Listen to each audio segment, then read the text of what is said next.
បងប្អូនទាំងអស់គ្នាថ្ងៃនេះយើងមកធ្វើជាមួយបុកល្ហុងហើយនេះក៏ច្រឡំច្រឡំសើចបើច្រឡំឲ្យធ្វើដាក់កែនេះក៏មិនសើចហើយគាត់មកជួយធ្វើបុកល្ហុងដោយសារតែខ្ញុំជាប្រុសចឹងហើយអត់សូវចេះធ្វើដល់ពេលទៅដឹងធ្វើកើតសៀកកើតអត់ទេបងប្អូនអើយហើយច្រឡំសុំដាក់មកបាត់ឲ្យកន្លែងនេះចាំថ្ងៃបងតាត់នេះល្ហុងប៉ុនដអ្នកមិនដឹងធ្វើអីបន្ថែមបងប្អូនតែមិនបាច់ទេនេះហើយបុកល្ហុងដាក់ការ៉ុតអត់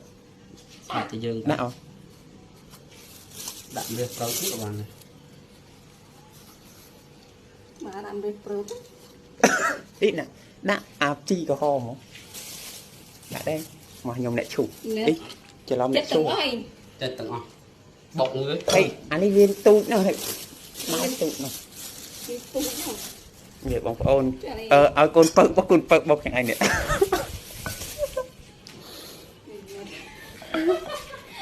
គឺអីទៀត